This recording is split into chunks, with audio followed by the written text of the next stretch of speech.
Good morning friends, Amit life maker YouTube channel पे आप लोगों का स्वागत है। देखिए दोस्तों, आज के सेशन में हम लोग करने वाले फ्रेंड्स बिहार स्टेट शिक्षण कला एवं अन्य दक्षता का प्रीवियस ईयर का क्वेश्चन दोस्तों, जो अभी तक में दोस्तों स्टेट फर्स्ट 2019, 20, 23 और 2024 में जो 4 बार अभी तक में स्टेट हो चुका है दोस्तों, उन सारे क्वेश्चन का दोस्तों हम अपने इस चैनल पे दोस्तों और इस सेशन में दोस्तों हम उसका डिस्कशन करवाते हैं। टोटल देखिए शिक्षक कला और अन्य दक्षता का 50 क्वेश्चन दोस्तों हर एक पेपर में पूछा जाता है दोस्तों, हर एक सब्जेक्ट के लिए। तो सारे सब्जेक्ट का दोस्तों अब मिला के एक जगह बुक इकट्ठा किया गया दोस्तों क्वेश्चन, उन सारे का हम लोग डिस्कशन करवाते हैं। देखिए दोस्तों, अभी तक में टोटल हम लोग ये 9 सितंबर 2023 तक कंप्लीट कर चुके हैं दोस्तों। आज जो दोस्तों हम लोग का होने वाला फ्रेंड्स ये है हमारा 8 सितंबर 2023 का। तो देखिए दोस्तों, हम लोग अपने सेशन पाते हैं फ्रेंड्स।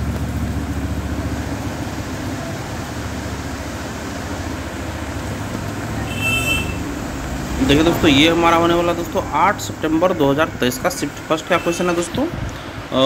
बिहार से देखिए दोस्तों, यह एग्ज़ाम जो लिया जाता है दोस्तों, ये बिहार बोर्ड के द्वारा लिया जाता है दोस्तों, और शिक्षण कला एवं अन्य दक्षता। और देखिए दोस्तों, हमारा फर्स्ट क्वेश्चन आज का है दोस्तों कि इनमें से कौन एक शिक्षण प्रविधि नहीं है दोस्तों। इनमें से कौन सा एक शिक्षण प्रविधि नहीं है दोस्तों। तो ऑप्शन नंबर देखिए दोस्तों, हमारा इसमें से बी हमारा सही हो जाएगा दोस्तों। किंडरगार्टन एक शिक्षण प्रविधि नहीं है दोस्तों। बाद बाकी नाट्य रूपांतरण है, चित्रण है, अभ्यास है। सॉल्यूशन देखिए इसका, किंडरगार्टन एक शिक्षण प्रविधि नहीं है। किंडरगार्टन छोटे बच्चों के शिक्षण के लिए एक मनोवैज्ञानिक प्रणाली है। किंडरगार्टन का शाब्दिक अर्थ है बच्चों का बगीचा। शिक्षण की किंडरगार्टन प्रणाली एक जर्मन शिक्षा शास्त्री फ्रेडरिक फ्रोवेल द्वारा प्रस्तावित है। इस विधि के अंतर्गत फ्रोवेल ने बच्चों को पौधों के रूप में और शिक्षकों को बागवान अथवा माली के रूप में चित्रित किया है दोस्तों। नेक्स्ट क्वेश्चन देखिए दोस्तों, क्लासिक कंडीशनिंग है। क्लासिक कंडीशनिंग है दोस्तों, क्या है classic conditioning. Option number A देखिए दोस्तों, सहचर्य अधिगम है। क्लासिक कंडीशनिंग ये एक सहचर अधिगम है दोस्तों। सॉल्यूशन देखिए इसका, क्लासिक कंडीशनिंग सहचर अधिगम है। क्लासिक कंडीशनिंग सहयोगी अधिगम अथवा सहचर अधिगम है। सहचर अधिगम का एक रूप है जो प्रकार की सीख है जिसमें दो। देखिए दोस्तों, नेक्स्ट क्वेश्चन है क्लासिक कंडीशनिंग है। क्लासिक कंडीशनिंग क्या है दोस्तों, तो ये देख लीजिए, सहचर अधिगम ये हमारा हो चुका है दोस्तों। नेक्स्ट क्वेश्चन देखिए, प्रभावकारी शिक्षण विधि है। प्रभावकारी शिक्षण विधि इसमें से कौन सा होगा। प्रदर्शन एवं व्याख्यान विधि होगा, नहीं होगा दोस्तों। परंपरागत ये भी नहीं है। अनन्य क्रियात्मक व्याख्यान है दोस्तों। प्रभावकारी शिक्षण विधि है दोस्तों, अनन्य क्रियात्मक व्याख्यान है दोस्तों। सोल्यूशन देखिए इसका, अनन्य क्रिया व्याख्यान एक प्रभावकारी शिक्षण विधि है। प्रभावकारी शिक्षण विधि शिक्षण और सीखने के तरीकों का वर्णन करता है जो विद्यार्थियों को उनके स्वयं के सीखने और व्यक्तिगत विकास में सक्रिय रूप से शामिल करता है। अनन्य क्रिया व्याख्यान एक ऐसा शिक्षण विधि है जिसके द्वारा शिक्षक और छात्र एक दूसरे को समझने में मदद करने के लिए तथ्यों, सिद्धांतों या संबंधों को समझने का प्रयास करते हैं। नेक्स्ट क्वेश्चन है, उद्देश्य को चुनौतीपूर्ण बनाने हेतु बदले। उद्देश्य को चुनौतीपूर्ण बनाने हेतु बदले। तो ऑप्शन नंबर ए सही होगा दोस्तों, क्रिया सही होगा दोस्तों। उद्देश्य को चुनौतीपूर्ण बनाने हेतु बदले दोस्तों, तो ये दोस्तों होगा क्रिया। सॉल्यूशन देखिए, उद्देश्य को चुनौतीपूर्ण बनाने हेतु क्रिया बदलनी चाहिए। उद्देश्य एक पूर्वदर्शित लक्ष्य है जो किसी क्रिया को संचालित करता है अथवा व्यवहार को प्रेरित करता है। उद्देश्य को चुनौतीपूर्ण बनाने हेतु क्रिया इसलिए बदलनी आवश्यक है क्योंकि क्रियाएं वे चीज़ें हैं जो हमें परिवर्तनों के लिए करते हैं दोस्तों। नेक्स्ट क्वेश्चन देखिए, संश्लेषण का अर्थ है। संश्लेषण का अर्थ क्या होगा, तो उपयुक्त में से सभी होगा। संश्लेषण का अर्थ नवीन विचार का निर्माण होगा, नवीन वस्तु का निर्माण होगा, अद्वितीय उत्पादन का निर्माण होगा। देखिए संश्लेषण का अर्थ क्या है, नवीन विचार का निर्माण, नवीन वस्तु का निर्माण, अद्वितीय उत्पाद का निर्माण, ये सभी होगा दोस्तों संश्लेषण का अर्थ है। सॉल्यूशन देखिए इसका, संश्लेषण का अर्थ नवीन विचार का निर्माण, नवीन वस्तु का निर्माण और अद्वितीय उत्पाद का निर्माण करना है। संश्लेषण कुछ नया बनाने के लिए तत्वों को संयोजित करने की क्रिया है। संश्लेषण विधि में किसी समस्या का हल एकत्रित करने के लिए उस समस्या से संबंधित पूर्व ज्ञात सूचनाओं को एक साथ मिलाकर समस्या को हल करने का प्रयत्न किया जाता है। नेक्स्ट क्वेश्चन देखिए, दल शिक्षण मिलकर काम है। दल शिक्षण मिलकर काम है दोस्तों। तो ऑप्शन नंबर ए देखिए, 2 या 2 से अधिक शिक्षक का दोस्तों। दल शिक्षण मिलकर काम है दोस्तों, 2 या 2 से अधिक शिक्षक का दोस्तों ये काम है। दल शिक्षण मिलकर काम है, 2 या 2 से अधिक शिक्षक का ज्ञान है दोस्तों। सोल्यूशन देखिए इसका, 2 या 2 से अधिक शिक्षक का मिलकर काम करना दल शिक्षण के अंतर्गत आता है। दल शिक्षण विधि अध्यापक की आधुनिक तकनीक है दोस्तों, और इस विधि में 2 या 2 से अधिक अध्यापक साथ मिलकर नियमित रूप से किसी कक्ष के अध्ययन संबंधी योजना बनाते हैं, उसे क्रियान्वित करने के उपरांत उसका मूल्यांकन करते हैं। नेक्स्ट क्वेश्चन देखिए, सत्तावादी शिक्षण है। सत्तावादी शिक्षण क्या होगा दोस्तों? तो ऑप्शन नंबर बी देखिए, शिक्षक केंद्रित होगा दोस्तों। सत्तावादी शिक्षण क्या होगा?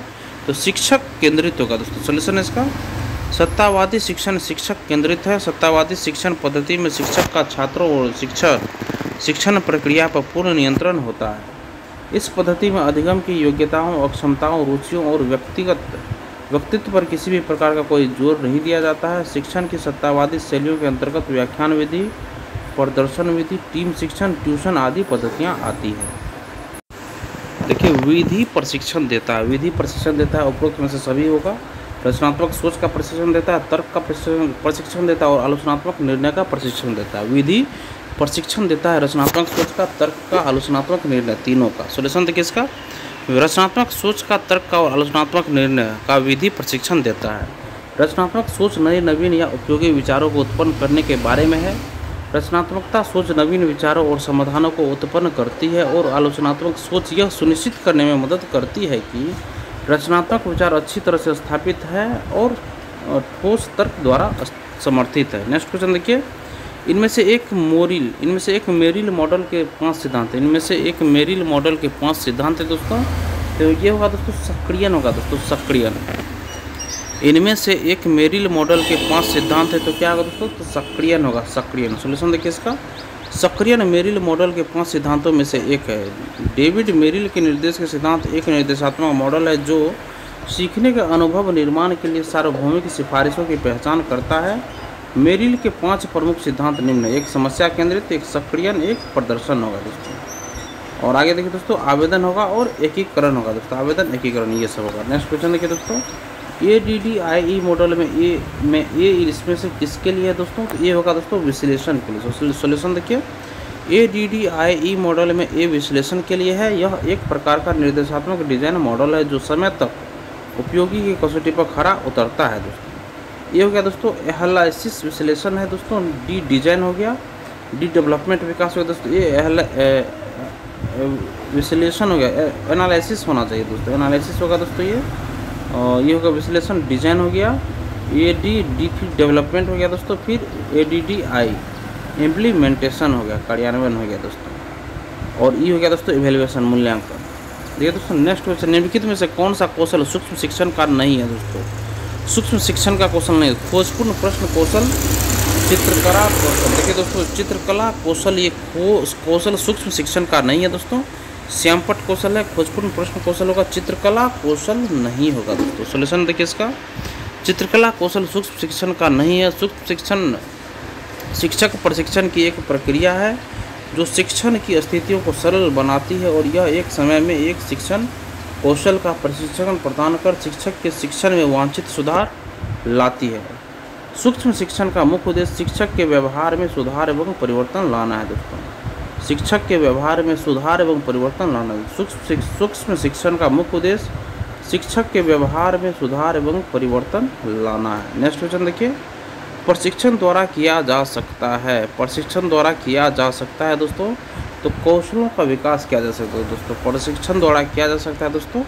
तो कौशलों का विकास किया जा सकता है दोस्तों, प्रशिक्षण द्वारा कौशलों का विकास किया जा सकता है दोस्तों। सॉल्यूशन देखिए, प्रशिक्षण द्वारा कौशलों का विकास किया जा सकता है। प्रशिक्षण स्वयं को या दूसरों को किसी भी कौशल और ज्ञान को सिखाना या विकसित करना है जो विशिष्ट उपयोगी दक्षताओं से संबंधित है। प्रशिक्षण के अंतर्गत किसी की योग्यता, क्षमता, उत्पादकता और प्रदर्शन में सुधार लाने के विशिष्ट लक्षण होते हैं दोस्तों। नेक्स्ट क्वेश्चन देखिए, शिक्षक प्रशिक्षण क्यों आवश्यक है दोस्तों? तो ऑप्शन नंबर ए देखिए, शिक्षण कौशल बढ़ाता है दोस्तों। शिक्षक प्रशिक्षण क्यों आवश्यक है दोस्तों? तो शिक्षण कौशल बढ़ाता है दोस्तों। सॉल्यूशन इसका, शिक्षक प्रशिक्षण शिक्षण कौशल बढ़ाने के लिए आवश्यक है। शिक्षक प्रशिक्षण स्वयं को व्यक्त करता है। नियमित प्रशिक्षण शिक्षकों के मौजूदा ज्ञान को शैक्षणिक रुझानों में बनाए रखती है और जो काम करती है उसे सुदृढ़ करती है। प्रशिक्षण स्कूल प्रबंधन और स्कूल संगठन के तरीकों के नियमितीकरण को समझने में मदद करती है। नेक्स्ट क्वेश्चन देखिए, निम्नलिखित में से कौन सी विधि कक्षा में काफ़ी बार उपयोग की जा सकती है दोस्तों? निम्नलिखित में से कौन सी विधि कक्षा में काफ़ी बार उपयोग की जा सकती है दोस्तों। तो कौन सा विधि दोस्तों? ये ऑप्शन नंबर बी देखिए दोस्तों, अवलोकन कक्षा में काफ़ी बार उपयोग की जा सकती है दोस्तों। नेक्स्ट क्वेश्चन देखिए, सॉल्यूशन इसका, अवलोकन एक ऐसी विधि है जो कक्षा में काफ़ी बार उपयोग की जा सकती है। कक्षा का अवलोकन शिक्षण का एक महत्वपूर्ण हिस्सा है। अवलोकन यह सुनिश्चित करता है कि शिक्षक छात्रों को संतोषजनक सीखने का अनुभव प्रदान कर रहे हैं और कमजोरियों की पहचान भी किया जाता है और इन्हें समायोजन और प्रशिक्षण के माध्यम से दूर किया जा सकता है। नेक्स्ट क्वेश्चन देखिए, बच्चे के सीखने के लिए किस प्रकार का कक्षा वातावरण अधिक अनुकूल है दोस्तों? तो ऑप्शन नंबर सी देखिए, कक्षा का भौतिक वातावरण। कक्षा का भौतिक वातावरण बच्चे के सीखने के लिए किस प्रकार का कक्षा वातावरण अधिक अनुकूल है दोस्तों? तो कक्षा का भौतिक वातावरण अधिक अनुकूल है। सॉल्यूशन देखिए इसका, बच्चे के सीखने के लिए सहयोगी और सहभागी कक्षा का वातावरण अधिक अनुकूल है। इस प्रकार के वातावरण में छात्र सक्रिय रूप से सीखने में शामिल होते हैं और एक दूसरे से सीखने के अवसर प्राप्त करते हैं। निष्क्रिय कक्षा का वातावरण जिसमें छात्र केवल शिक्षक की बात सुनते हैं और नोट्स लेते हैं, बच्चे के सीखने के लिए कम अनुकूल है। देखिए दोस्तों, निष्क्रिय कक्षा क्या हो गया दोस्तों? वातावरण जिसमें केवल शिक्षक की बात सुनते हैं और नोट्स लेते हैं, बच्चे के सीखने के लिए कम अनुकूल है दोस्तों। मगर बच्चे के सीखने के लिए सहयोगी और सहभागी कक्षा का वातावरण अधिक अनुकूल है दोस्तों। इस प्रकार वातावरण में छात्र सक्रिय रूप से सीखने में शामिल होते हैं। कक्षा का भौतिक वातावरण सही होना चाहिए दोस्तों। नेक्स्ट क्वेश्चन देखिए, पाठ्य पुस्तक का कक्षा में क्या उपयोग है दोस्तों? तो ऑप्शन नंबर बी देखिए, शैक्षणिक उद्देश्य की प्राप्ति हेतु दोस्तों। पाठ्य पुस्तक का कक्षा में उपयोग है दोस्तों शैक्षणिक उद्देश्य की प्राप्ति हेतु दोस्तों। सॉल्यूशन देखिए इसका, पाठ्य पुस्तक का कक्षा में उपयोग शैक्षणिक उद्देश्य की प्राप्ति हेतु किया जाता है। पाठ्य पुस्तक शिक्षण और सीखने के लिए एक संरचना प्रदान करती है तथा पाठ्य पुस्तक के प्रभावी और सार्थक शिक्षण को सुविधाजनक बनाने के लिए शिक्षण सीखने की प्रक्रिया में उपयोग किए जाने वाला एक उपकरण है दोस्तों। नेक्स्ट है, निम्नलिखित में से कौन सा कथन सत्य नहीं है? निम्नलिखित में से कौन सा कथन सत्य नहीं है? तो ऑप्शन नंबर सी देखिए दोस्तों, पाठ्य पुस्तक छात्रों को पढ़ाई से विमुख करता है दोस्तों। ये ठीक नहीं है दोस्तों। पाठ्य पुस्तक के माध्यम से छात्रों की स्मरण शक्ति का विकास होता है। पाठ्य पुस्तक के माध्यम से छात्रों की तर्क शक्ति का विकास, ये दोनों सही है दोस्तों। सॉल्यूशन देखिए इसका, पाठ्य पुस्तक छात्रों को पढ़ाई से विमुख करता है, कथन सत्य नहीं है दोस्तों। क्योंकि पाठ्य पुस्तक प्रभावी और सार्थक रूप से सीखने में छात्रों की मदद करती है, जबकि पाठ्य पुस्तक के माध्यम से छात्रों की स्मरण शक्ति का विकास होता है तथा पाठ्य पुस्तक के माध्यम से छात्रों की तर्क शक्ति का विकास होता है, आदि कथन सत्य है दोस्तों। नेक्स्ट क्वेश्चन देखिए, शिक्षक प्रभावशीलता के मानदंड है दोस्तों। ऑप्शन नंबर देखिए दोस्तों, उपरोक्त में से सभी होगा दोस्तों। योग्यता होगा, उत्पादन होगा और प्रक्रिया। शिक्षक प्रभावशीलता के मानदंड, शिक्षक प्रभावशीलता के मानदंड है योग्यता, प्रक्रिया, उत्पादन। सॉल्यूशन है इसका, योग्यता, उत्पादन और प्रक्रिया शिक्षक प्रभावशीलता के मानदंड है। शिक्षक प्रभावशीलता को शिक्षण के आधारभूत शिक्षण कौशल, समझ, कार्य, आदतें, वांछनीय अभिवृत्ति, मूल्य, निर्णय लेने की क्षमता तथा छात्रों के व्यक्तिगत समायोजन के रूप में परिभाषित किया जा सकता है। एक शिक्षक का प्रभाव छात्र के व्यवहार में सामूहिक परिवर्तन लाता है दोस्तों। नेक्स्ट क्वेश्चन है, शिक्षकों के समायोजन का प्राथमिक उत्तरदायित्व होता है दोस्तों। तो क्या होता है? तो शिक्षक स्वयं होता है दोस्तों। शिक्षकों के समायोजन का प्राथमिक उत्तरदायित्व, शिक्षकों के समायोजन का प्राथमिक उत्तरदायित्व होता है शिक्षक स्वयं होता है दोस्तों। सॉल्यूशन देखिए इसका, शिक्षकों के समायोजन का प्राथमिक उत्तरदायित्व स्वयं शिक्षक का होता है दोस्तों। और शैक्षिक परिवेश में शिक्षक किसी भी बदलाव के लिए प्रमुख व्यक्ति है। शिक्षक का धैर्य और दृढ़ता कक्षा में एक छात्र की सफलता पर महत्वपूर्ण प्रभाव डालती है दोस्तों। शिक्षक का धैर्य और दृढ़ता कक्षा में एक छात्र की सफलता पर महत्वपूर्ण प्रभाव डालती है। यही कारण है कि समायोजन का प्राथमिक उत्तरदायित्व स्वयं शिक्षक का ही होता है दोस्तों। शिक्षक का समायोजन का प्राथमिक उत्तरदायित्व क्या होता है दोस्तों? शिक्षक स्वयं होता है दोस्तों। नेक्स्ट क्वेश्चन है, शिक्षक केंद्रित विधियों की विशेषताएं हैं दोस्तों। शिक्षक केंद्रित विधियों की विशेषताएं क्या है दोस्तों? तो उपयुक्त में से सभी होगा। औपचारिकता, शिक्षक की संप्रभुता, नवीन तकनीकियों की अवहेलना। नवीन तकनीकों की अवहेलना दोस्तों शिक्षक केंद्रित विधियों की विशेषताएं हैं दोस्तों। सॉल्यूशन देखिए इसका, औपचारिकता, शिक्षक की संप्रभुता, नवीन तकनीकियों की अवहेलना आदि शिक्षक केंद्रित विधियों की विशेषताएं हैं। शिक्षक केंद्रित विधियों की निम्न विशेषताएं दोस्तों, ज्ञान का स्रोत शिक्षक है दोस्तों। ज्ञान का स्रोत शिक्षक है। शिक्षक वह सब कुछ कर सकता है जो सब कुछ जानता है जो एक छात्र को जानना आवश्यक है। शिक्षक बच्चों तक ज्ञान और कौशल संचारित कर सकता है दोस्तों, इसीलिए ऑप्शन तीनों सही है दोस्तों। नेक्स्ट क्वेश्चन देखिए, एक अच्छे मूल्यांकन में डैश नहीं होता है। एक अच्छे मूल्यांकन में दोस्तों व्यक्तिनिष्ठता नहीं होता है दोस्तों। बाद में विश्वसनीयता होता है, वस्तुनिष्ठता होता है और वैधता होता है, व्यक्तिनिष्ठता नहीं होता है दोस्तों। सॉल्यूशन देखिए इसका, एक अच्छे मूल्यांकन में व्यक्तिनिष्ठता नहीं होती है। देखिए दोस्तों, एक अच्छे मूल्यांकन में व्यक्तिनिष्ठता नहीं होती है दोस्तों। मूल्यांकन के द्वारा ही छात्र किसी विषय में कमियों, किसी विषय के प्रति रुचि और उसकी प्रतिभा का आकलन किया जाता है। मूल्यांकन एक निश्चित समयावधि में एकत्रित किए गए गुणात्मक और मात्रात्मक आंकड़ों के आधार पर मूल्य निर्णय लेने के एक सतत प्रक्रिया को संदर्भित करता है। एक अच्छे मूल्यांकन के लिए निम्न गुण होते हैं दोस्तों: वस्तुनिष्ठता, वैधता, विश्वसनीयता, व्यापकता, विभेदीकरण, उपयोगिता, व्यवहारिकता आदि दोस्तों। नेक्स्ट क्वेश्चन देखिए फ्रेंड्स, बिहार विद्यालय परीक्षा समिति द्वारा संचालित मैट्रिक की परीक्षा का प्रकार है दोस्तों, क्या है दोस्तों? तो उपरोक्त में से सभी होगा दोस्तों। देखिए दोस्तों, बाहरी परीक्षा, मापदंड, संदर्भित परीक्षा और संकलनात्मक मूल्यांकन, ये सभी होता है दोस्तों। बिहार विद्यालय परीक्षा समिति द्वारा संचालित मैट्रिक की परीक्षा का प्रकार ये तीनों है दोस्तों। सॉल्यूशन देखिए दोस्तों इसका, बिहार विद्यालय परीक्षा समिति द्वारा संचालित मैट्रिक की परीक्षा का प्रकार बाहरी परीक्षा, मापदंड, संदर्भित परीक्षा और संकलनात्मक मूल्यांकन सभी है। मापदंड आधारित या संदर्भित परीक्षा में देखा जाता है कि छात्र किसी विशिष्ट मानक से महारत हासिल करने के कितने करीब है, जबकि संकलनात्मक मूल्यांकन सत्र की समाप्ति पर किया जाने वाला मूल्यांकन है दोस्तों। नेक्स्ट देखिए, ग्रेडिंग प्रणाली किस प्रकार का मूल्यांकन है दोस्तों? तो ऑप्शन नंबर सी सही होगा दोस्तों। निरपेक्ष मूल्यांकन और सापेक्ष मूल्यांकन दोनों है। ग्रेडिंग प्रणाली किस प्रकार का मूल्यांकन है दोस्तों? ग्रेडिंग प्रणाली किस प्रकार का मूल्यांकन है दोस्तों?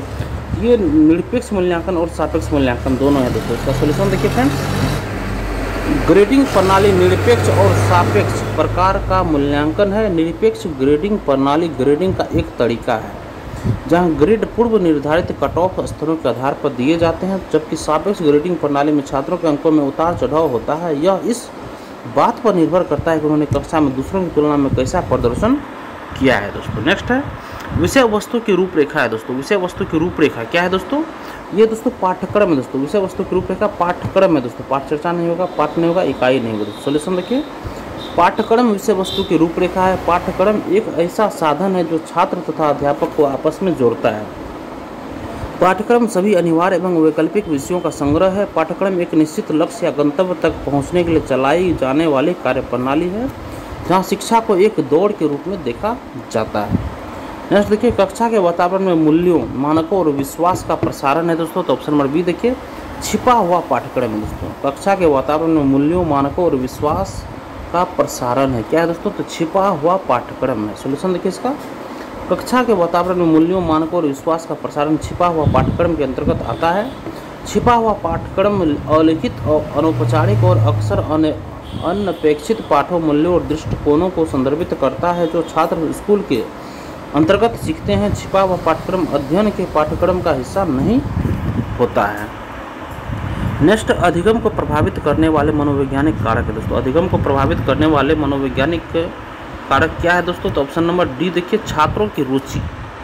छात्रों की रुचि दोस्तों ये अधिगम को प्रभावित करने वाले छात्रों का अधिगम को प्रभावित करने वाले मनोवैज्ञानिक कारक है दोस्तों, ये छात्रों की रुचि। देखिए दोस्तों, और बात बाकी है दोस्तों शिक्षक का ये दोस्तों मतलब ये नहीं है दोस्तों, विषय की प्रकृति नहीं है दोस्तों, छात्रों की गति जाति नहीं है, छात्रों की रुचि है दोस्तों। सॉल्यूशन देखिए, छात्रों की रुचि अधिगम को प्रभावित करने वाला मनोवैज्ञानिक कारक है। अधिगम एक व्यापक प्रक्रिया, ऐसे अनेक कारक है जो अधिगम को प्रभावित करते हैं दोस्तों। एक पर्यावरणीय कारक है, एक व्यक्तिगत कारक है। पर्यावरणीय कारक उन सभी बाहरी कारकों के संयोजन को संदर्भित करती है जो सीखने की प्रक्रिया प्रभावित करती है, जबकि व्यक्तिगत कारक के अंतर्गत ज़्यादातर भावनाएं शामिल होती है। नेक्स्ट, शिक्षण अधिगम प्रक्रिया है दोस्तों। तो ये उपरोक्त में से सभी होगा दोस्तों। सरल से जटिल होगा, मूर्त से अमूर्त होगा, ज्ञात से अज्ञात होगा। शिक्षण अधिगम प्रक्रिया, शिक्षण अधिगम प्रक्रिया है दोस्तों। सरल से जटिल है दोस्तों, मूर्त से अमूर्त है, ज्ञात से अज्ञात है दोस्तों। सॉल्यूशन है इसका, सरल से जटिल, मूर्त से अमूर्त, ज्ञात से अज्ञात शिक्षण अधिगम प्रक्रिया है। ये सभी शिक्षण सूत्र के अंतर्गत आते हैं। अन्य मुख्य शिक्षण सूत्र निम्न है दोस्तों: ज्ञात से अज्ञात, मूर्त से अमूर्त, प्रत्यक्ष से अप्रत्यक्ष, विशेष से समान, विश्लेषण से संश्लेषण, पूर्ण से अंश, सरल से जटिल, आगमन से निगमन है दोस्तों। नेक्स्ट देखिए, इनमें से कौन सा कारक शिक्षण अधिगम को प्रभावित नहीं करता है दोस्तों? तो ये दोस्तों भौगोलिक सीमा प्रभावित नहीं करता है, तत्परता करता है, परिपक्वता करता है, आकांक्षा का स्तर करता है। सॉल्यूशन देखिए इसका, भौगोलिक सीमा शिक्षण अधिगम को प्रभावित नहीं करता है, जबकि परिपक्वता, तत्परता और आकांक्षा का स्तर आदि अधिगम को प्रभावित करने वाले कारक हैं। अधिगम को प्रभावित करने वाले व्यक्तिगत कारकों में शारीरिक स्वास्थ्य, आयु, परिपक्वता, भावनात्मक स्थितियां, रुचि, प्रेरणा, दृष्टिकोण, तत्परता, इच्छा, व्यक्तिगत लक्षण आदि शामिल है। नेक्स्ट क्वेश्चन देखिए फ्रेंड्स, इनमें से कौन सा कारक शिक्षण अधिगम प्रभावित नहीं करता है दोस्तों? याद रखिएगा, भौगोलिक सीमा। सोल्यूशन दे। नेक्स्ट क्वेश्चन देखिए दोस्तों, स्मरण है। स्मरण क्या है दोस्तों? तो स्मरण ऑप्शन नंबर सी देखिए दोस्तों, स्मरण सहायक शिक्षण सामग्री है दोस्तों। और स्मरण क्या है दोस्तों? सैद्धांतिक शिक्षण नहीं होगा, दृश्य शिक्षण नहीं होगा, उपरोक्त सभी नहीं होगा दोस्तों। स्मरण सहायक शिक्षण सामग्री है दोस्तों। सोल्यूशन देखिए इसका, स्मरण सहायक शिक्षण सामग्री है। सहायक शिक्षण सामग्री वह सहायक सामग्री, उपकरण या युक्तियां हैं जिनके प्रयोग करने से विभिन्न शिक्षण परिस्थितियों में छात्रों और समूहों के मध्य प्रभावशाली ढंग से ज्ञान का संचार होता है। इसका उपयोग विभिन्न तरीकों से छात्रों के लिए सीखने को और अधिक रोचक बनाने के लिए किया जाता है दोस्तों। नेक्स्ट क्वेश्चन देखिए फ्रेंड्स, हैंड्स ऑन अधिगम का लाभ क्या है दोस्तों? हैंड्स ऑन अधिगम का लाभ है, क्या लाभ है दोस्तों? तो उपरोक्त दोनों का दोस्तों, नए कौशलों को सीखने में प्रकृति को अंतःक्रिया करने के लिए प्रोत्साहित करना दोस्तों। प्रकृति से अंतःक्रिया के लिए प्रोत्साहित करना दोस्तों, यही होगा। सोल्यूशन देखिए दोस्तों इसका, नए कौशल को सीखने में तथा प्रकृति से अंतःक्रिया के लिए प्रोत्साहित करने में हैंड्स ऑन अधिगम के लाभ है। हैंड्स ऑन अधिगम में बच्चे स्वयं के द्वारा कुछ करके और अनुभव करके सीखते हैं। हाथों से सीखना सबसे प्रभावी तरीकों में से एक है जिसमें बच्चे नए कौशल सीखते हैं और प्रारंभ के वर्षों में यह विशेष रूप से महत्वपूर्ण है। अब देखिए दोस्तों, हमारा ये शिक्षण अधिगम खत्म हो गया। अन्य दक्षता में दोस्तों देखिए फ्रेंड्स, सबसे पहले 10 क्वेश्चन हमारा जीएस का पूछा जाएगा दोस्तों। देखिए दोस्तों, 1875 में कलकत्ता अब कोलकाता में स्थापित भारतीय लीग से कौन जुड़े थे दोस्तों? 1875 में कलकत्ता में स्थापित भारतीय लीग से कौन जुड़े थे दोस्तों? तो ऑप्शन नंबर सी देखिए, शिशिर कुमार घोष और शंभू चरण मुखर्जी, यही दोस्तों जुड़े हुए थे। शिशिर कुमार घोष, अरविंद घोष नहीं होगा, अरविंदो घोष तो होगा ही नहीं दोस्तों।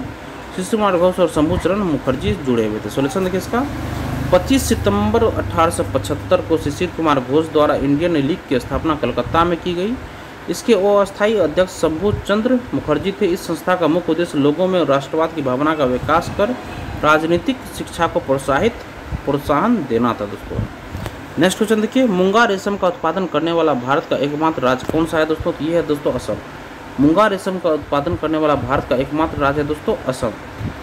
मूंगा रेशम एकमात्र उत्पादन करने वाला राज्य दोस्तों असम। सोल्यूशन देखिए इसका, शहतूत रेशम जो है दोस्तों ये कर्नाटक, पश्चिम बंगाल, पंजाब, मेघालय, उत्तर प्रदेश करता है। मूंगा रेशम असम करता है। ईरी रेशम मध्य प्रदेश, असम, बिहार, उड़ीसा। मध्य प्रदेश, असम, बिहार, उड़ीसा। और टसर रेशम भी दोस्तों बिहार, उड़ीसा, मध्य प्रदेश। बिहार में दोस्तों एक ईरी रेशम, टसर रेशम का उत्पादन होता है। मूंगा रेशम सिर्फ असम में होता है दोस्तों। और नेक्स्ट देखिए दोस्तों, निम्नलिखित में से कौन सा मुद्रा अवमूल्यन का प्रभाव दोस्तों? निम्नलिखित में से कौन सा मुद्रा अवमूल्यन का प्रभाव है दोस्तों? देखिए दोस्तों, नेक्स्ट क्वेश्चन, निम्नलिखित में से कौन सा मुद्रा अवमूल्यन का प्रभाव है? तो ऑप्शन नंबर सी, निर्यात में वृद्धि एक अवमूल्यन का प्रभाव है दोस्तों। सोल्यूशन देखिए इसका, देखिए मुद्रा का मूल्य ह्रास अवमूल्यन का आशय अस्थायी विनिमय दर प्रणाली में मुद्रा के मूल्य में गिरावट से डॉलर के मुकाबले रुपये का कमजोर होना अवमूल्यन है। उदाहरण के लिए एक अमेरिकी डॉलर 80 के बराबर हुआ करता था, अब एक अमेरिकी डॉलर 87 के बराबर है, जिसका अर्थ है कि डॉलर के मुकाबले रुपये का अवमूल्यन हुआ है, यानी एक डॉलर को खरीदने में अधिक रुपये लगते हैं। सैद्धांतिक रूप से अवमूल्यन से निर्यात को बढ़ावा मिलता है दोस्तों। नेक्स्ट क्वेश्चन है, यह महात्मा गांधी द्वारा शुरू किया गया पहला भारत का सविनय अवज्ञा आंदोलन था। यह बिहार के चंपारण जिले में काश्तकारों के साथ हुए अन्याय के खिलाफ एक विरोध था। उपरोक्त में से कौन से कथन चंपारण सत्याग्रह के बारे में सही है दोस्तों?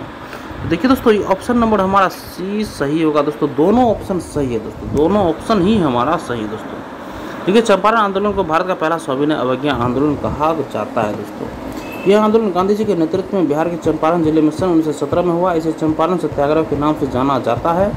यह आंदोलन नील की खेती के विरोध में अंग्रेजों के विरुद्ध हुआ था। उपयुक्त प्रश्न में संदर्भ में दोनों कथन सत्य है।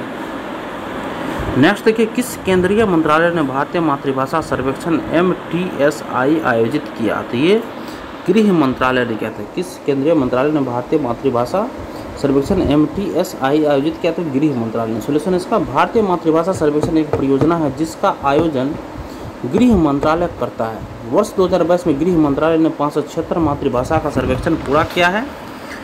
नेक्स्ट क्वेश्चन देखिए दोस्तों,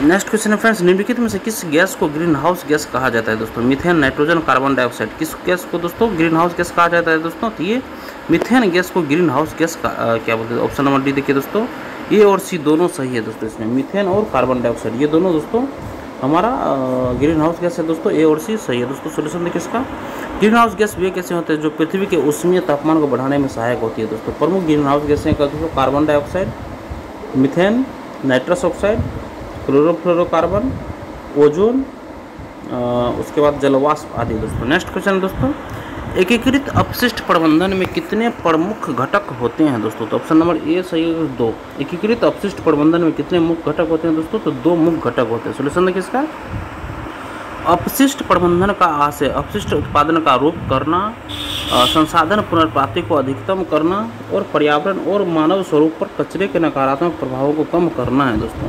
इसमें 3 मुख्य घटक दोस्तों, अपशिष्ट में कमी और रोकथाम, अपशिष्ट संग्रहण और पृथक्करण, अपशिष्ट उपचार और निपटान दोस्तों। नेक्स्ट है, किस प्रकार की खेती से वनों की कटाई अधिक होती है दोस्तों। किस प्रकार की खेती से वनों की कटाई अधिक होती है दोस्तों। निर्वाह खेती से वनों की कटाई अधिक होती है दोस्तों। देखिए, वनों की कटाई का अर्थ एक बड़े क्षेत्र में पेड़ों या जंगलों को काटना या साफ करना। निर्वाह खेती के कारण बड़ी मात्रा में वनों की कटाई होती है। एक सर्वेक्षण के अनुसार निर्वाह खेती से 48% वनों की कटाई होती है, जिसके विपरीत व्यावसायिक खेती में 32% वनों की कटाई होती है दोस्तों। नेक्स्ट है, एल नीनो घटना होती है दोस्तों। तो ये प्रशांत महासागर में दोस्तों एल नीनो की घटना होती है दोस्तों। तो फ्रेंड्स, प्रशांत महासागर में पेरू के समीप समुद्री सतह के गर्म होने की घटना को एल नीनो कहा जाता है। एल नीनो का भारतीय मानसून पर प्रतिकूल प्रभाव पड़ता है, जिसके फलस्वरूप भारत को सूरों का सामना करना पड़ता है दोस्तों। नेक्स्ट दोस्तों, टी गंगा की डॉल्फिन निम्नलिखित में से किस श्रेणी के जीवों से संबंधित है दोस्तों। ये दोस्तों कमजोर प्रजाति से संबंधित है दोस्तों। टी गंगा की डॉल्फिन निम्नलिखित में से किस श्रेणी के जीवों से संबंधित है दोस्तों।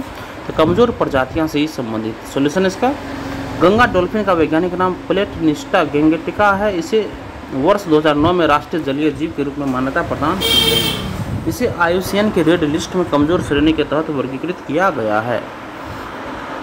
नेक्स्ट है दोस्तों, अजय द्वारा बेची गई 20 साइकिलों, याद रखिए दोस्तों। देखिए दोस्तों, अजय द्वारा बेची गई 20 साइकिलों में से 12 साइकिलों की औसत लागत 20 बेचा है दोस्तों, और 20 में से 12 साइकिल का औसत दोस्तों 18,000 है।